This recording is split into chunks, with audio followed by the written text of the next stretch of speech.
갈라디아서 강의 39번째 시간입니다. 갈라디아서 6장 1절로 5절입니다. 같이 읽겠습니다. 형제들아, 사람이 만일 무슨 범죄한 일이 드러나거든 신령한 너희는 온유한 심령으로 그러한 자를 바로잡고 너 자신을 살펴보아 너도 시험을 받을까 두려워하라. 너희가 짐을 서로 지라. 그리하여 그리스도의 법을 성취하라. 만일 누가 아무것도 되지 못하고 된 줄로 생각하면 스스로 속임이라. 각각 자기의 일을 살피라. 그리하면 자랑할 것이 자기에게는 있어도 남에게는 있지 아니하리니 각각 자기의 짐을 질 것이라. 아멘. 갈라디아서의 마지막 장에 이르렀습니다. 지금까지 해왔던 바대로 본문에 충실한 강해가 되도록 마지막까지 최선의 노력을 다하겠습니다.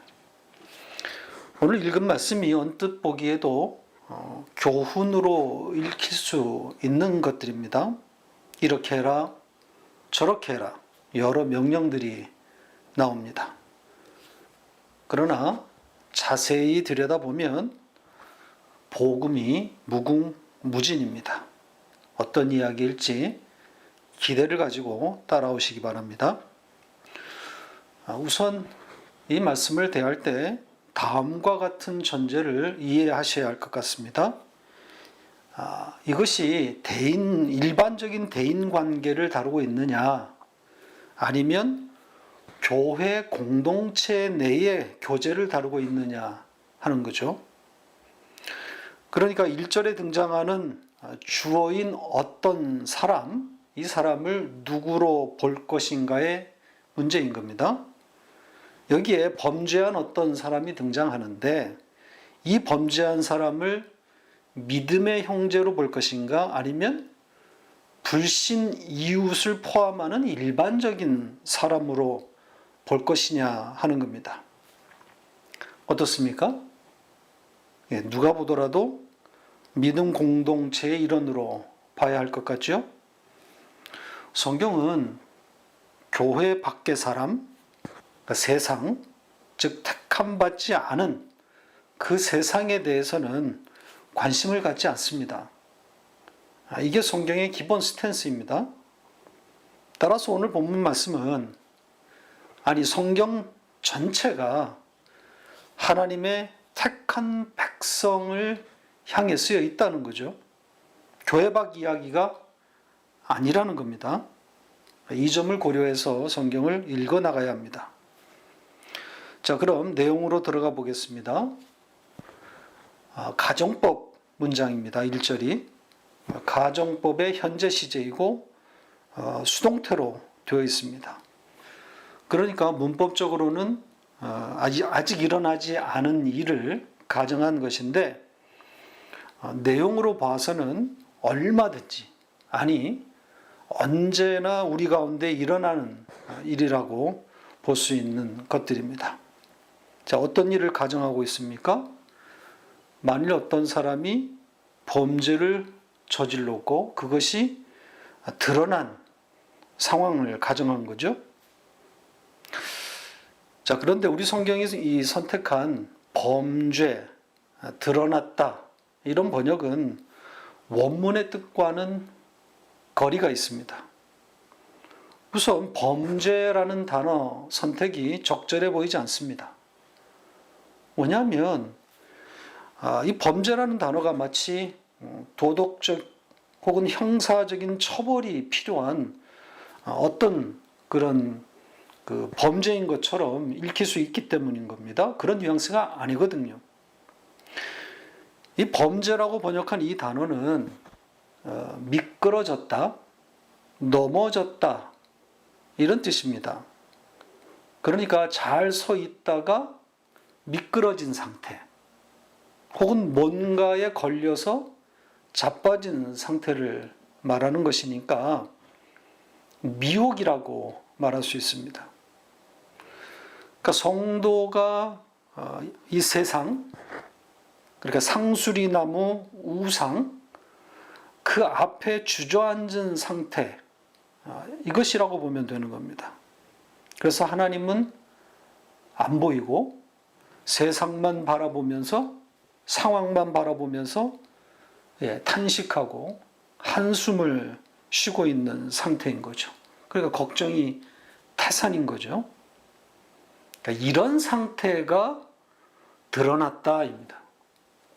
그걸 지금 범죄 이렇게 번역을 했기 때문에 어떤 형사적인 처벌이 필요한 그런 도덕적인 범죄, 뭐 이런 것으로 오해가 될 수 있는 거죠.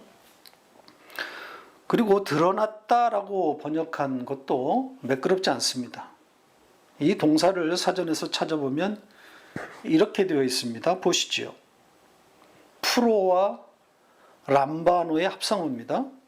그래서 먼저 봤다, 먼저 취하다, 이런 뜻입니다. 그러니까 다른 사람보다 먼저 그 상태에 도달했다라는 뜻입니다. 그런데다가 또 태가 수동태라 그랬죠. 따라서 먼저 취함을 당했다. 그러니까 먼저 당했다. 먼저 그 자리에 떨어졌다. 이렇게 되는 겁니다. 그러니까 어떤 형제가 미끄러져서 세상에 앉은 그 상태인데 거기에 먼저 도달했다는 뜻이에요.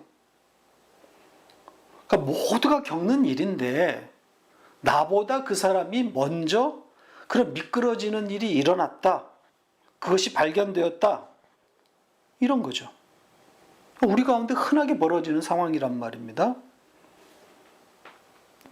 자, 그러면 이런 일을 만나게 되었을 때 형제가 이렇게 미끄러진, 나보다 먼저 미끄러지는 이런 일을 보게 되었을 때 어떻게 하라는 겁니까?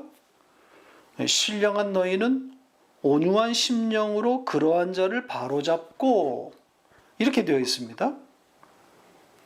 자, 이 문장에도 다루어야 할, 살펴야 할 표현이 많이 들어 있습니다. 우선 신령한 너희라고 하는 이 표현도 충분히 오해가 될 만한 그런 번역입니다. 신령하다는 어감이 좋지 않아요.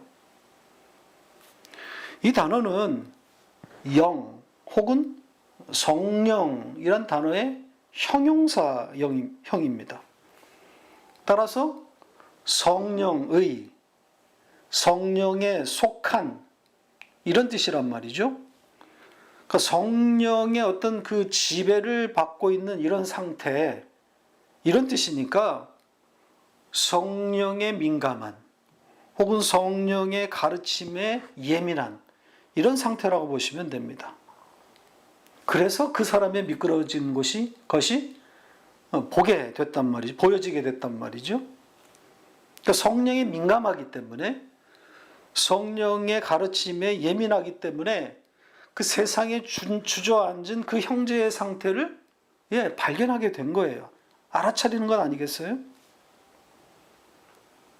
자, 그 다음에 표현인 이 온유한 심령, 이 표현도 문제입니다.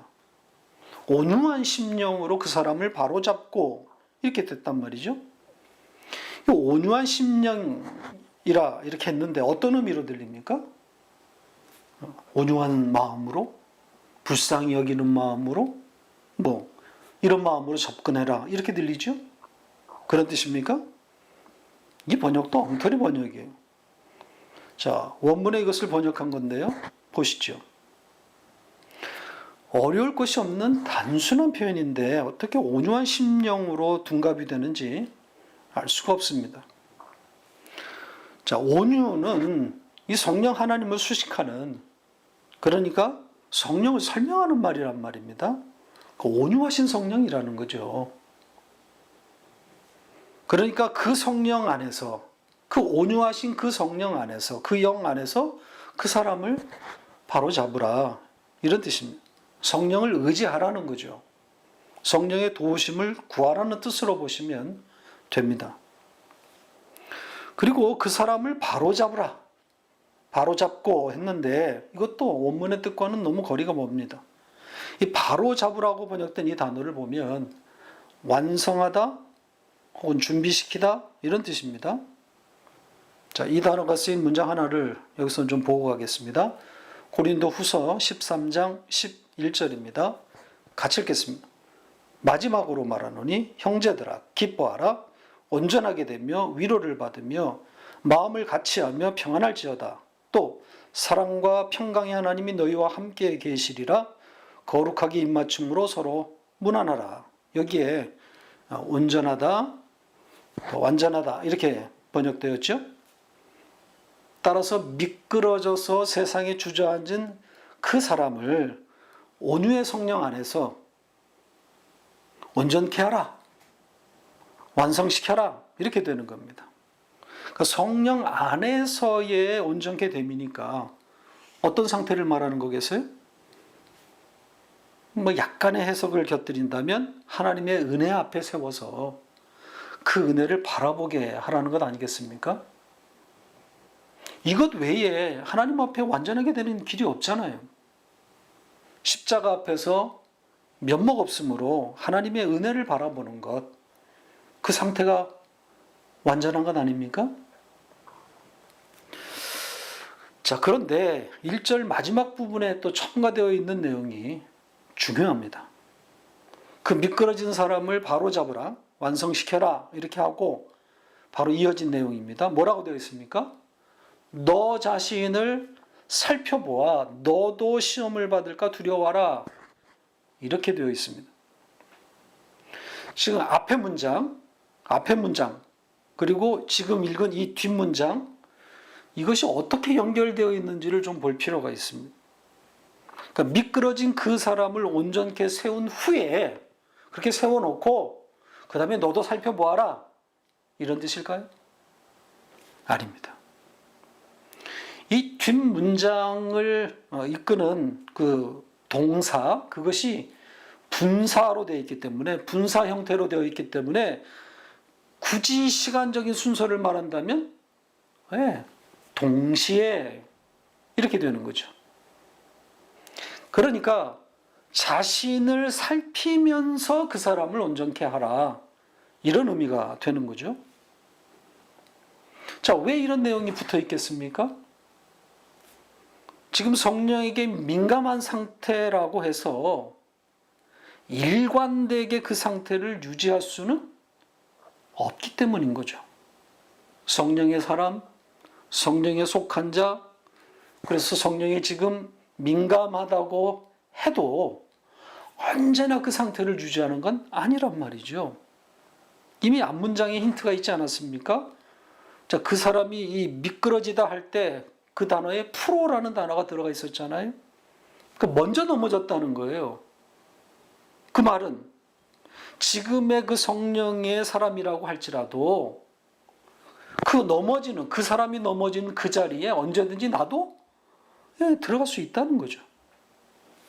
그래서 너 자신을 살피면서 사람을 보라는 겁니다. 바로 세우라는 겁니다.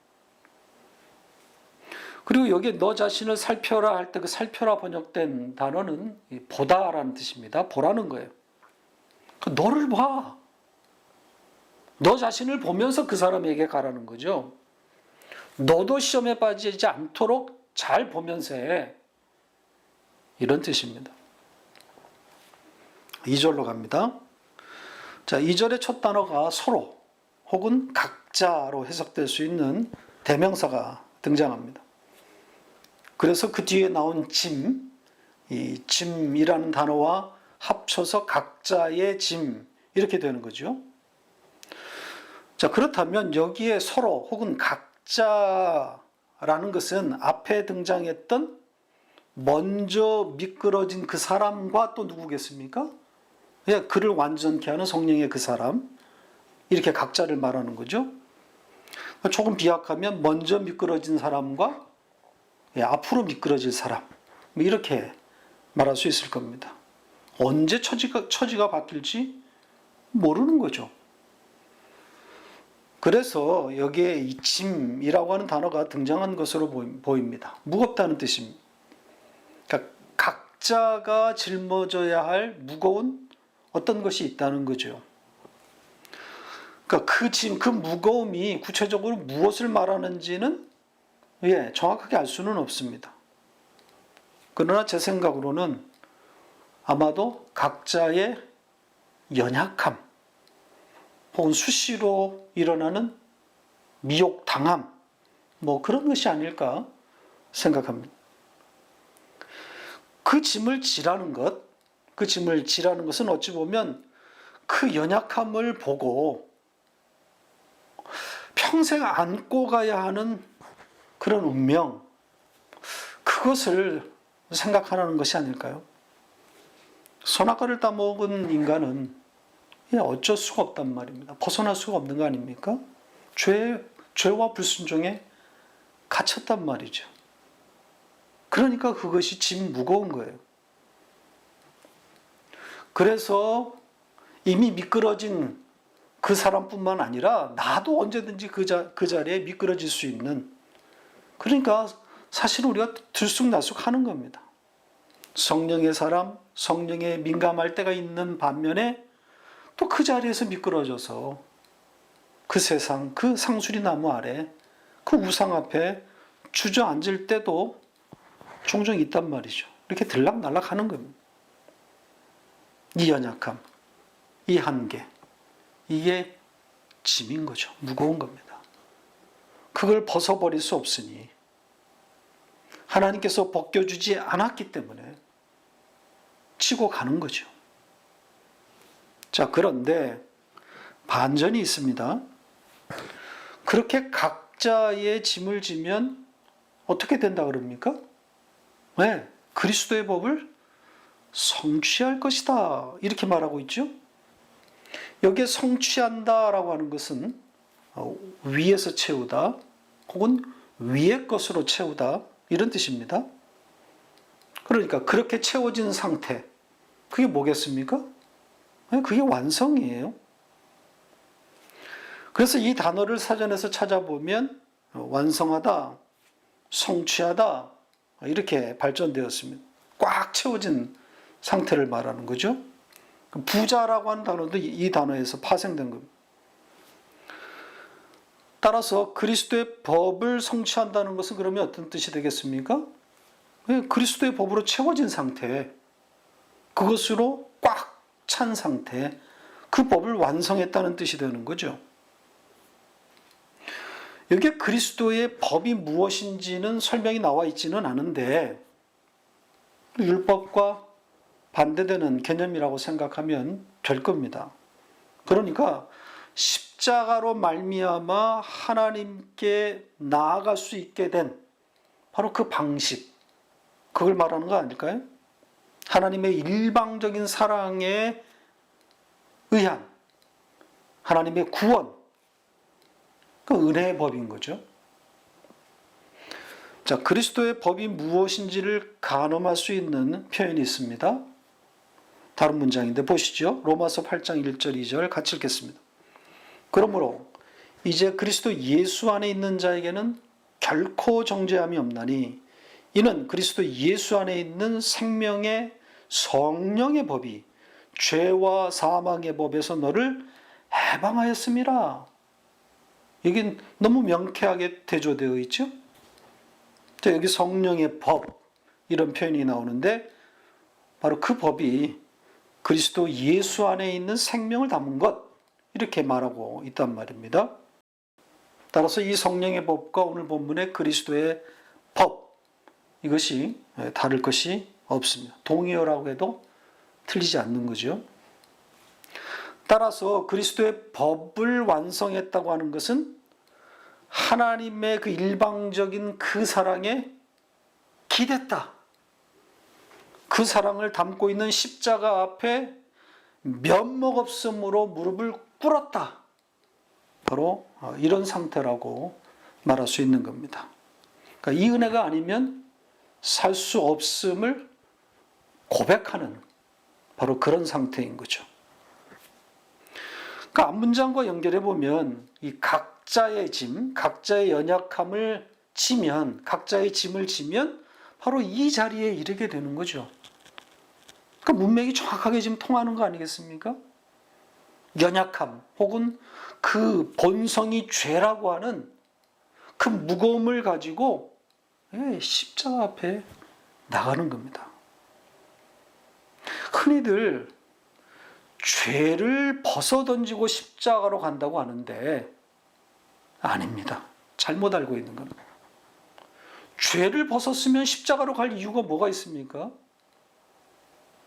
자신이 성화를 이루고 있으면 무슨 은혜가 필요합니까? 아닙니다. 자기의 짐을 져야 십자가로 갈 수 있는 거예요. 자신이 죄밖에 생산할 수 없는 그런 한계를 가진 연약한 존재라는 것이 고백되어야 십자가 앞에 무릎을 꿇을 수 있는 거 아니겠습니까? 3절로 갑니다. 그러므로를 넣어야 뜻이 잘 보이는 그런 문장입니다. 우리 번역은 역시 반영하지 않았습니다. 그러므로라는 이 접속사가 들어있다고 하는 것은 앞의 내용과 이어지고 있다는 거죠. 의미가 통한다는 겁니다. 3절의 내용은 아주 간단합니다. 만일 자신이 어떤 존재 혹은 어떤 상태라고 생각한다면 그것은 자신을 속이고 있는 것이다. 이런 내용이에요. 그러니까 본성이 죄인 자가, 우리가, 그래서 아무것도 아닌 자가 자기가 어떤 지점에 도달했다고 생각하면 뭔가를 이룬 그런 자로 생각한다면 그건 속고 있는 것이야. 이런 뜻입니다. 그러니까 앞의 내용과 같은 거죠. 모두 십자가에 무릎을 꿇어야 할 자들이라는 겁니다. 자, 그런데 4절은 분위기가 또 사뭇 다릅니다. 접속사 그러나가 등장합니다. 다른 이야기를 하겠다는 거죠. 역시 우리 성경은 반영하지 않았습니다.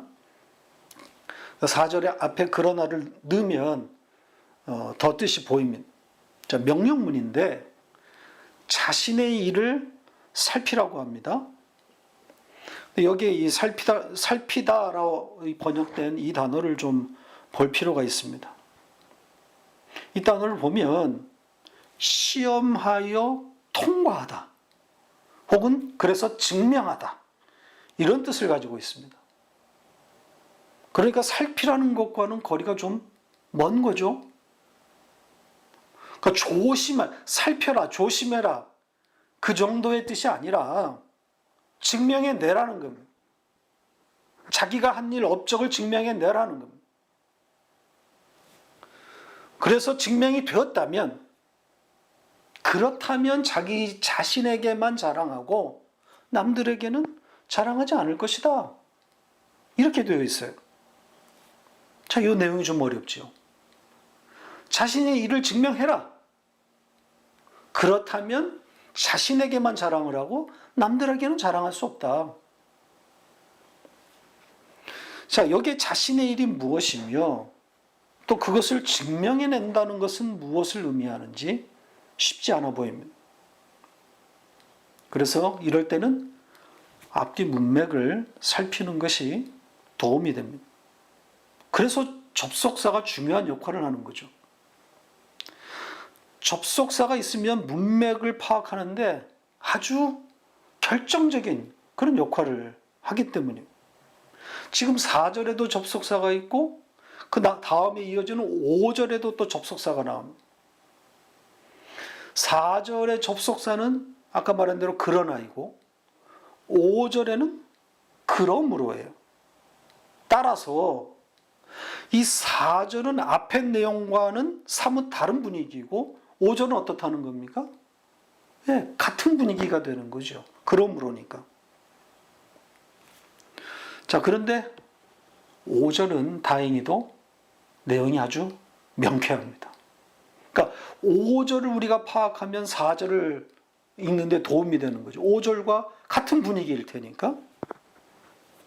자, 앞에서 나왔던 단어 그대로가 이 5절에 다시 등장하기 때문에 쉬운 거예요. 명쾌해요. 각각 자기의 짐을 져라. 이렇게 반복된 내용이란 말이죠. 따라서 4절은 이 5절의 분위기를 그대로 담고 있다. 이렇게 볼 수 있기 때문에 힌트가 충분합니다. 그래서 여기에 자기의 짐을 지다, 5절에 자기의 짐을 지다, 요걸 먼저 살핀 후에 다시 좀 어려운 그 4절로 돌아가겠습니다. 각각 자기의 짐을 지라는 내용인데 이미 이전에 나왔던 내용입니다. 각자의 짐을 지면 어떻게 된다 그랬죠?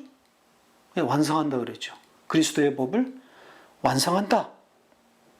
그러니까 짐을 진다고 하는 것은 어떤 행위나 업적을 쌓은 어떤 행위를 그런 걸 말하는 게 아니라 자신은 스스로 벗어날 수 없는 그 인간의 연약함, 그 한계, 죄의 그 본성을 본다.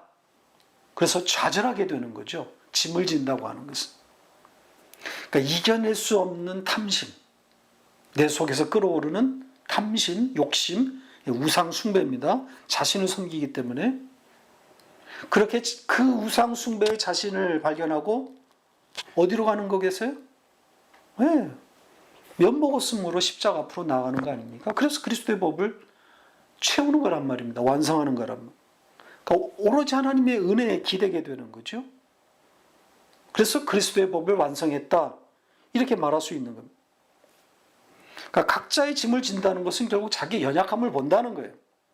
그걸 보는 상태라는 거예요. 따라서 4절도 이 분위기를 그대로 담고 있다. 이렇게 말할 수 있는 거죠. 인간의 연약함, 비참한 인간의 죄의 자리, 이것을 향하는 내용이라고 보면 되는 겁니다. 이제 다시 4절로 갑니다. 그러니까 자신의 일을 증명하고 그걸 증명했다면 너 자신에게만 자랑이 되고 다른 사람에게는 하지 말 것이다. 자, 이런 내용입니다. 그러면 자신이 잘하고 있다는 거겠습니까? 아니면 연약함을 지금 말하고 있는 거겠습니까? 증명한다는 것이. 네. 자기의 잘한 것을 말하고 있는 게 아닌 거죠. 즉 5절과 같은 분위기니까 자기의 짐을 지는 거, 연약함을 보는 거란 말입니다. 그러니까 죄밖에 생산할 수 없는 그런 연약한 자임을 증명해내는 거예요. 아, 나는 여기까지밖에 안 되는구나. 난 이거밖에 안 되는구나. 난 참 죄밖에 생산해낼 수 없는 곤고한 자구나. 나는 정말 시체구나. 그래서 멸망받아도 할 말이 없는 그런 자이구나. 이런 처절한 고백을 토해내게 되는 거죠. 이게 자신의 일을 증명한다는 거예요. 자기의 짐을 지고 간다는 것과 같은 뜻인 거죠. 자, 그렇게 자신의 짐, 자기의 그 비참함의 현실, 그걸 증명하면, 그걸 보게 되었다면, 그는 이제 어떻게 된다는 겁니까? 네, 자신에게는 자랑할 것이나, 다른 사람을 향해서는 자랑하지 않을 것이다. 이렇게 되는 거죠. 그러니까 자신에게 자랑한다는 게 뭐겠어요? 그러니까 자기 자신에게는 이게 자랑거리가 된다는 건데, 자기의 못남을 보면서 자랑하는 거란 말입니다. 반면 그 못남이 다른 사람에게는 자랑이 될 수가 없는 거죠. 이해가 되십니까? 그렇잖아요. 자기의 못남을 보면서 그것이 그리스도에게로 혹은 그리스도의 법을 완성하는 것이니까 그것이 자기에게는 자랑거리가 되는 것이고 다른 사람에게는 자랑거리가 아니란 말입니다. 못난 것이니까 다른 사람에게는 자랑할 만한 것이 아닌 거죠. 그렇게 성도는 바보 같은 그런 자기 자신을 자랑하는 자로 완성되어 가는 겁니다. 자기의 못남을 자랑하는 거죠. 자, 바울이 이 자랑에 대해서 어떻게 말했는지 한 구절을 보고 그리고 좀 정리해 보겠습니다. 같은 단어가 사용된 문장입니다. 고린도전서 9장 15절 16절입니다. 같이 읽겠습니다. 그러나 내가 이것을 하나도 쓰지 아니하였고 또 이 말을 쓰는 것은 내가 이같이 하여 달라는 것이 아니라 내가 차라리 죽을지언정 누구든지 내 자랑하는 것을 헛된 대로 돌리지 못하게 하리라. 내가 복음을 전할지라도 자랑할 것이 없음은 내가 부득불할 일임이라. 만일 복음을 전하지 아니하면 내게 화가 있을 것이로다. 자, 바울이 지금 이 문장, 이 두 구절에 앞에서는 자기의 자랑할 것이 있다, 그렇게 말하다가 그 뒤에 가서는 또 난 자랑할 것이 없어, 지금 이렇게 말합니다. 그러니까 앞에 자랑과 뒤에 말하는 자랑이 다른 내용이라는 거죠. 그러니까 그것이 구체적으로 뭘 말하는 것인지 우리가 잘 알기는 어렵지만 문맥상 앞에 자랑은 헛된 것으로 돌리지 말아야 할 그리스도 혹은 그리스도에 관한, 그리스도와 관련된 자랑일 것이고, 뒤에 자랑은 없어져야 할 자랑이니까 자신과 관련된, 자신에게만 향하는 자랑 아니겠습니까? 오늘 본문과 비슷한 거죠. 이렇게 자기가 무너져야 그리스도가 자랑이 되는 거란 말입니다. 그리스도의 법을 완성하게 되는 거죠. 지금 우리는 그 지점을 향해서 가고 있는 거예요. 그래서 나에게는 자랑이 되고, 나 스스로는 나의 못남이 자랑이 되고, 그러나 남에게는 그게 자랑이 될 게 없어요. 남에게는 그리스도만 드러나는 거죠. 점점 그리스도를 자랑하는 자로 그렇게 발전되고 완성되어져 가고 있는 겁니다. 성령이 우리 안에서 하시는 일인 거죠. 말씀을 맺겠습니다. 이렇게 교훈처럼 보이는 것들이 좀 자세히 들여다보니까 전부 은혜를 담고 있는 복음입니다. 이래라 저래라 하는 이야기가 아니란 말입니다. 범죄한 사람, 잘못한 사람을 고쳐봐라, 그런 교훈이 아니란 말이죠. 또 서로의 짐을 덜어주라고 하는 그런 이야기도 아니란 말이죠. 서로 돕고 살자, 그런 이야기가 아닙니다. 결국은 그리스도의 법에게 끌려 나올 수밖에 없는 자임을 알려주고 있는 복음입니다. 자기의 짐을 보라는 거예요. 그 짐을 져야 한다는 겁니다. 그래야 그리스도의 법을 완성할 수 있다는 거예요. 채울 수 있다는 거. 그것으로 채울 수 있다는 거. 그 죄인인 우리의 원래의 자리, 그 죄의 그 자리에 있는 우리지만 그리스도의 법으로 끌려가고 있는, 그렇게 채워져 가고 있는 그 모습을 보여주고 있는 거예요. 그리고 우리는 왜 거기서 벗어날 수가 없는 자인지 그것도 가리키고 있는 거죠. 그걸 증명해내는 겁니다. 그렇게 증명해내면 그건 나의 자랑거리가 되는 것이고, 그리고 다른 사람에게는 그리스도만 자랑거리가 되는 거죠. 그렇게 우리는 전 삶을 통해서 우리의 일, 우리의 업적을 증명해 내는 겁니다. 위대한 어떤 성취를 말하는 게 아니라 죄밖에 생산할 수 없는 그 비참함, 그것을 처절하게 고백하는 그 자리로 가게 되는 거죠. 그렇게 폭로되는 거죠. 그렇게 폭로됨으로 그리스도의 법으로 계속해서 채워져 가는 겁니다. 완성해지는 거죠. 그렇게 완성되어 가고 있는 겁니다. 그리스도만을 자랑하는 자가 되어가는 겁니다.